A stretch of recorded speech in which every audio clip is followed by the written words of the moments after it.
नमस्कार दोस्तों, आप सभी का स्वागत है हमारे चैनल मीरा कहानियाँ में। दोस्तों, आप सभी को हरतालिका तीज की हार्दिक शुभकामनाएं। तो आज हम सुनेंगे हरतालिका तीज की व्रत कथा। ये हरतालिका तीज व्रत कथा शिव जी ने माँ पार्वती को सुनाई थी। शिव भगवान ने इस कथा में माँ पार्वती को उनका पिछला जन्म याद दिलाया था। कथा इस प्रकार है। हे गौरा, पिछले जन्म में तुमने मुझे पाने के लिए बहुत छोटी उम्र में कठोर तप और घोर तपस्या की थी। तुमने ना तो कुछ खाया और ना ही कुछ पिया, बस हवा और सूखे पत्ते चबाए। जला देने वाली गर्मी हो या कपा देने वाली ठंड, तुम नहीं हटी, डटी रही। बारिश में भी तुमने जल नहीं पिया। तुमने इस हालत में देखकर तुम्हारे पिता दुखी थे। उनको दुखी देखकर नारद मुनि आए और कहा कि मैं भगवान विष्णु के भेजने पर यहाँ आया हूँ। वे आपकी कन्या से विवाह करना चाहते हैं। इस बारे में मैं आपकी राय जानना चाहता हूँ।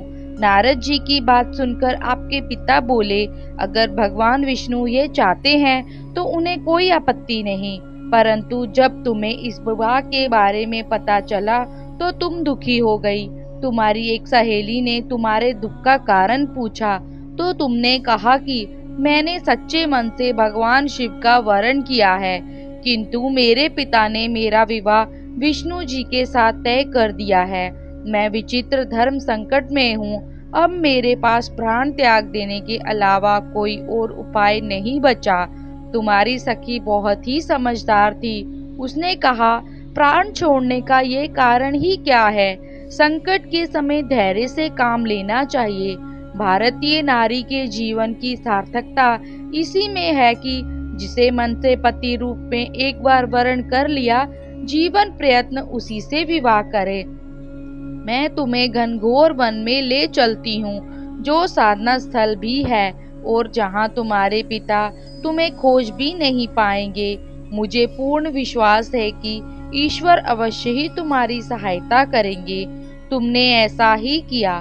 तुम्हारे पिता तुम्हें घर में ना पाकर बड़े चिंतित और दुखी हुए। इधर तुम्हारी खोज होती रही, उधर तुम अपनी सहेली के साथ नदी के तट पर एक गुफा में मेरी आराधना में लीन रहने लगी।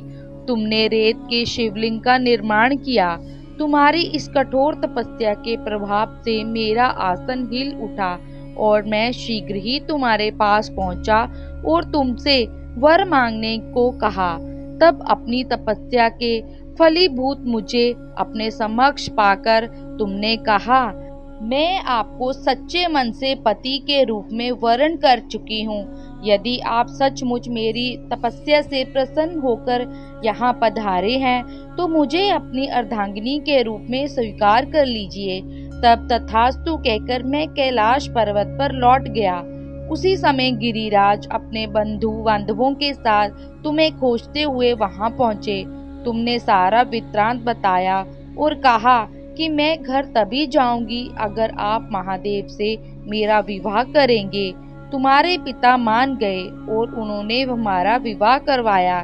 इस व्रत का महत्व यह है कि मैं इस व्रत को पूर्ण निष्ठा से करने वाली प्रत्येक स्त्री को मनवांछित फल देता हूँ। इस पूरे प्रकरण में तुम्हारी सखी ने तुम्हारा हरण किया था, इसलिए इस व्रत का नाम हरतालिका व्रत हो गया।